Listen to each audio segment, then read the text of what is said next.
Alright, so bagong balita ulit mula naman to kay Philippines Trending News. Kakapasok lang, President Marcos umalarma na lahat. 2 barko ng Pilipinas sa West Philippine Sea pinasabog ng China.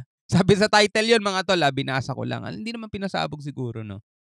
Basta nasira lang mga tol, no? So panoorin natin tong balitang to, bigyan natin ng reaction video and commentary. Para dun sa mga ngayon pa lamang nakapanood at walang kamalay-malay kung ano mga nagaganap sa West Philippine Sea, mga kapatid. Samahan nyo lang ako, panoorin natin to. Huwag nyo kalimutan mag-subscribe kay Philippine Trending News. Nakalagay po ang link sa ibaba. So huwag na natin patagalin pa. Panoorin na natin to mga tol.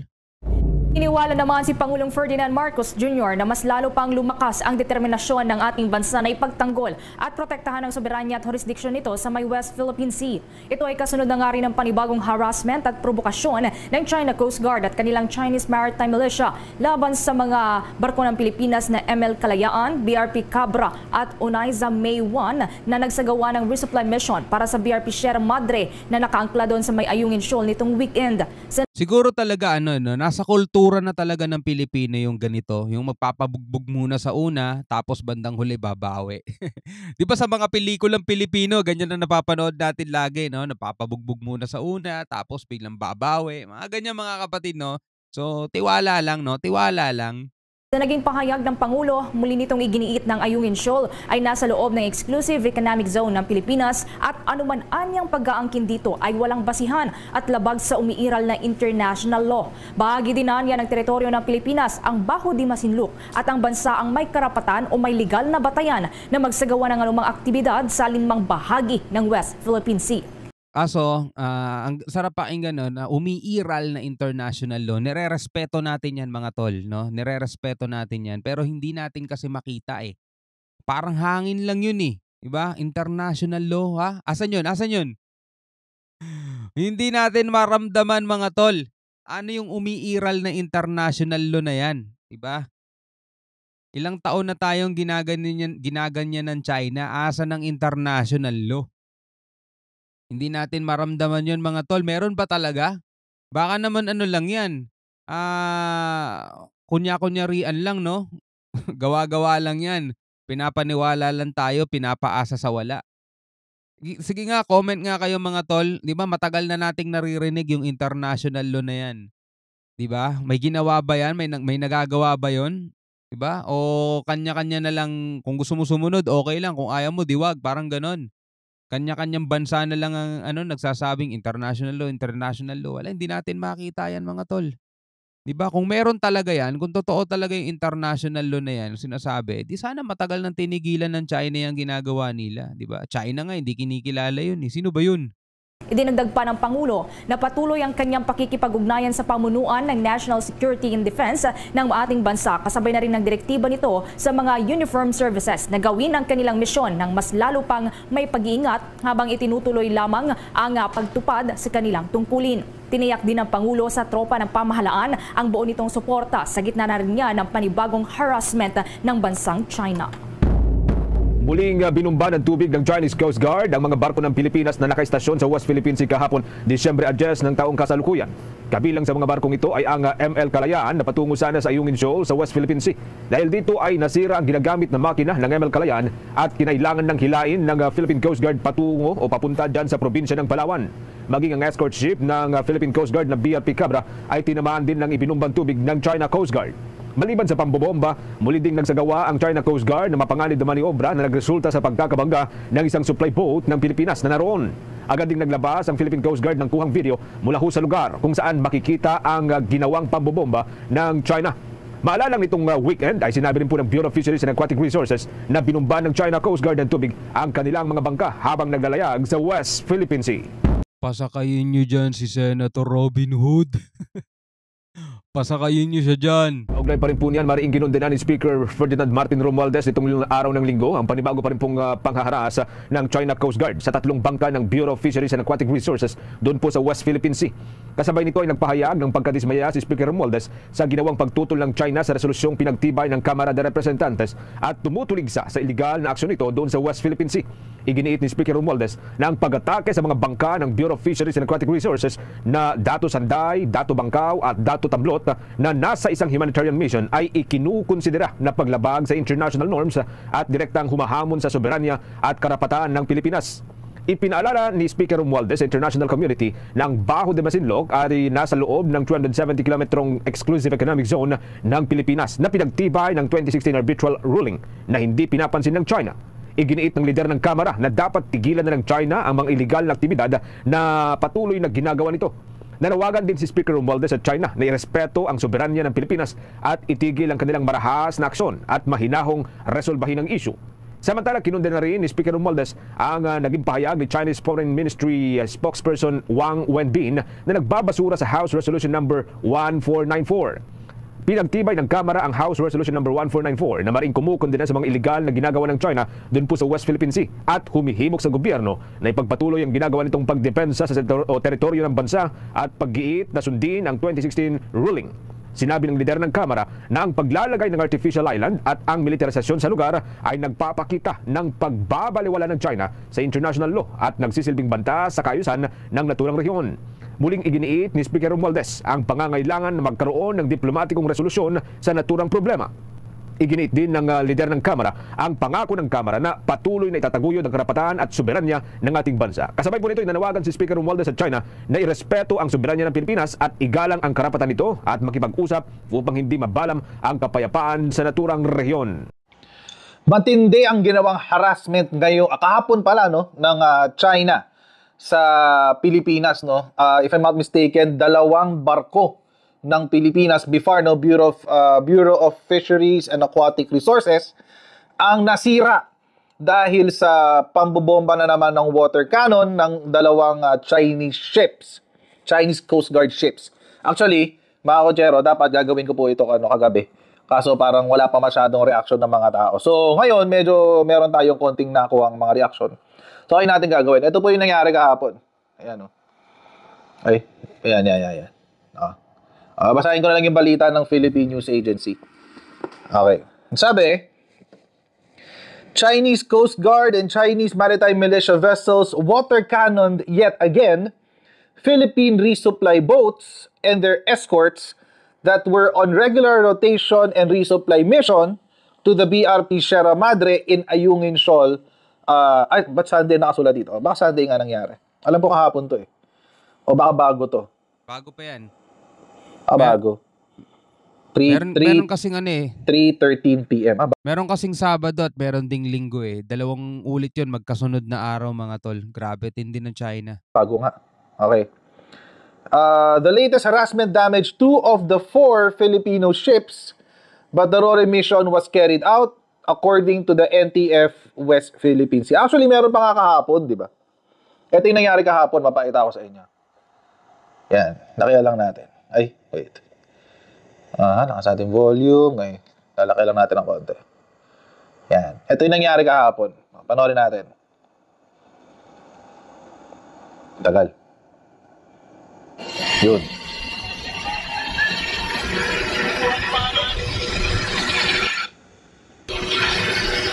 Yan yung nangyari kahapon. So, yun, kitang-kita, 2 Chinese Maritime Militia ships yan, Di ba? Wagas, ibang level na ng violence ang ginagamit dito ng Chinese Communist Party, mga kotsero. Mabigat-bigat na to, hindi na to yung hindi na ordinaryo, kumbaga. Hindi lang yan, actually, meron pang tawag doon, meron pa silang tinawag na acoustic something. Wait lang. Yeah, it's something like that. Na nag-cause pa raw ng temporary na tawag dito. Discomfort sa ating mga Coast Guard tsaka miyembro ng BIFAR. So yung kahapon, yung sa BIFAR pala, yung kahapon sa BIFAR. Ngayon naman, Coast Guard RORE mission ulit ito papuntang Ayungin. So dalawang magkasunod, mga kotsero. Hindi na to normal, mga kotsero. Actually, sa totoo lang, medyo nakakabagabag na to. Itong ganitong klase ng galawan ng China dito sa nangyayari na to. Hindi maganda to, mga kotsero. Kaya ngayon nagiging title na ng mga reaction natin, di ba? Alampalag Pilipinas, no? Mga Pilipino tayo, mga tol. Alam naman natin hindi natin gusto gera sa kanila dahil talagang actually hindi natin talaga kakayanin. Pero ang lagi nga natin tanong, hanggang kailan tayo magpapaganito, 'di ba? Ay, palagay ko mga tol yung mga PCG natin, Navy, yung General Bronner, si General Bronner, gustong-gusto na nilang pumalag mga tol. Kaso sinasaalang-alang nila kasi yung kalagayan ng ating bansa. Kasi ayaw nilang hatakin yung bansa natin mga tol sa hindi magandang sitwasyon. Kaya saludo rin sa kanila mga tol kasi talagang sobrang haba ng pasensya nila. Nag-iintay lang sila ng tamang pagkakataon at tamang panahon talaga. Sa ngayon hindi pa, no? So kung naiinis tayo mga tol, sino ba namang hindi, 'di ba? Kung ikaw ay talagang pro-Filipino, maliban na lang kung pro-China ka. Baka sabihin mo pa, buti nga water cannon lang ginawa sa atin eh." 'Di ba? Merong isang nagpapanggap na Pinoy na pro-China, 'di ba, nagsasabi nun dati, buti nga ano lang eh, water cannon lang ang ginawa sa atin eh. Naalala ninyo 'yun, 'di ba? Pero ito mga tol, ibang klase, 'di ba? So talaga nagtitimpi lang yung ating mga PCG natin at Navy natin. Naghahanap lang talaga ng tamang pagkakataon at tiyempo, 'di ba? So dalawa na pala. Isa kahapon sa BIFAR, isa kanina sa Coast Guard. So ito nga, on Saturday morning, 3 Bureau of Fisheries and Aquatic Resources vessels providing humanitarian support to fisherfolk of Bajo de Masinloc or Scarborough were also water cannoned at least 8 times by CCG ships, while a long-range acoustic device, ito yung sinasabi ko kanina, na parang nagkaroon ng temporary discomfort. Siguro ingay ito, no? Yung mga high-pitch noise, no? Long-range acoustic device caused severe temporary discomfort and incapacitation to some Filipino crew. Ginawa rin to ng China sa mga Australian sa divers. Navy rin ng Australia. Itong nakaraan lang sa Sonar naman side yun, ng sonar. Japan, sa lugar ng Japan. Ginawa rin to ng China sa mga miyembro ng AFP. What do you call this? Navy ng Australia. Itong long-range acoustic device.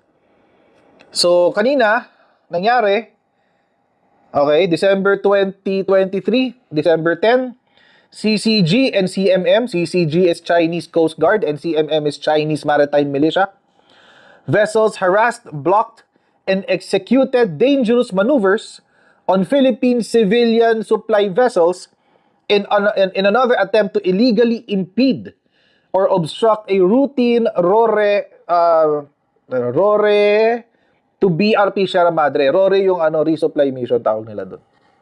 At Ayungin Shoal, CCG Vessel 5204 deployed a water cannon against the Philippine supply vessels, causing severe damage to ML Kalayaan's engine, disabling the vessel, and seriously endangering the lives of its crew. Currently, PCG vessel BRP Sindangan is safely towing ML Kalayaan back to Ulugan Bay, Palawan. So sinira talaga yung barko ng Chinese Coast Guard. This is really hindi na maganda tong ganap na to, sa totoo lang. At this does not bode well. Hindi maganda ang kapupuntahan nito. Dahil hindi lang kasi padalas ng padalas, pero palala ng palala. Yun yung nangyayari dito eh. Palala ng palala. So, this time I think itong Pilipinas should do more than just make press statements. Parang parang nakakaloko na to eh. 'Di ba? Kahit anong press statement po, wala naman nagbabago, ganun lang 'yon, laway lang 'yon, 'di ba? So ito ang sabi ng mga diplomats dahil dito sa ginawang pag-attack kahapon. Ito yung sa kahapon. Hindi pa 'to yung sa kanina. So ang sabi ng EU, US, Japan at Canada. Sabi ng EU ambassador si Luc Veron, the 2016 Arbitral Award is a useful mechanism to peacefully resolve dispute as it is legally binding. Water cannons are not. Yun ang sinabi ng Luc Veron ng EU. Siyempre si US, si Mary Kay Carlson, nasabi, we stand with our Philippine friends, partners, allies in support of a free and open Indo-Pacific. Si Japanese Ambassador Koshikawa Kazuhiko Sabi niya, they are seriously concerned about China's action, which he said not only endangered the lives and livelihoods but also posed a threat to the peace and stability in the waters. Yun ang sinabi ni Koshikawa Kazuhiko, ambassador naman ng Japan. Tapos inulit niya, we reiterate the importance of upholding international law, particularly UNCLOS and the 2016 Arbitral Award. Lahat sila bumabalik sa Arbitral Award. Lahat ng mga bansa, no, maliban lang sa China, nirerespeto nila yung UNCLOS, nirerespeto nila yung Arbitral Ruling Awards, at nirerespeto nila yung international law, mga tol. At yun din naman ang pinangahawakan ng Pilipinas, mga tol. Kaya nakakakuha tayo ng mga simpatsya mula doon sa iba't ibang mga bansa kasi namamalagi tayong nasa tama, 'di ba? So pero etong China, mga tol, ay tila wala talagang kinakatakutan, no? Wala silang pakialam doon sa mga bansang sumisita sa kanila. Wala silang pakialam doon sa mga 'yon. Wala silang pakialam doon sa UNCLOS. Kahit nakapirma sila doon, wala silang pakialam doon sa arbitral ruling na 'yan, mga tol. Lalo-lalo na doon sa international law na sinasabi natin na hindi naman natin nararamdaman kung ano 'yun, 'di ba? So ngayon, ang sabi nga rito ni Coach Jared, dapat ang Pilipinas kumilos na at hindi lang dapat dinadaan sa mga pre-statement, no? Kailangan kumilos na. Anong klaseng kilos, mga tol, no? Kailangan talaga nating palakasin pa yung ating kakayanan, yung kapabilidad natin, yung kapasidad natin. Well, gumagawa naman ng paraan ng Pilipinas, nagbibigay naman ng budget, naglalaan naman ng pondo, pero ang sagot ng PCG, kulang. Kasi halimbawa magre-request sila ng ganitong halaga, wala pa sa kalahati yung natatanggap nila, mga tol. Ang dami din naman kasing pangangailangan ng bansa, mga tol, pero hindi naman lingid din sa kaalaman natin, mga tol, na may mga bagay na pinagkakagastusan ng gobyerno na talagang hindi naman kailangan, 'di ba? No? So, tuloy natin, matatapos na rin naman 'to eh. Canadian Ambassador David Hartman said Ottawa is condemning the dangerous and escalatory actions made by China. Canada reaffirms its support for the 2016 arbitral ruling, which is final and binding on the parties. Yun ang sinabi nila. So this is more or less the third time. O, 'di ba? So nakikita natin, mga tol, 'di ba? Ang daming mga bansa na nagbibigay talaga ng simpatsya. Pero yung mga pahayag nila ay balewala yung taingang kawali ang China, mga tol. Hindi nila papansinin yun, mga panawagan yun ng iba't ibang mga ambassador. At hindi na talaga 'to mareresolba ng mabuting usapan. Ito, opinyon ko lang at palagay ko lang, mga tol. Hindi na 'to makukuha pa sa mga mabuting usapan. Makikipag-usap sa China, isa lang ang igigit ng China diyan. Alis na kayo. Amin 'yan. Meron kaming historical rights diyan. Yung arbitral ruling awards nyo, illegal 'yun. Hindi namin kinikilala 'yun at never namin kikilalanin 'yun. Sinabi na nila 'yan, pinagpauna na nila 'yan. So ano pang aasahan natin sa pakikipag-usap? Wala na. Ang kailangan gawin ng gobyerno natin, mag-focus sila sa pagpapalakas ng ating puwersa. Yun na lang talaga, mga tol. So ikaw bilang isang Pilipino, ano masasabi mo? Comment ka na lang sa baba, mga kapatid. Hanggang sa muli, ako nga pala si Shobal T. Peace out.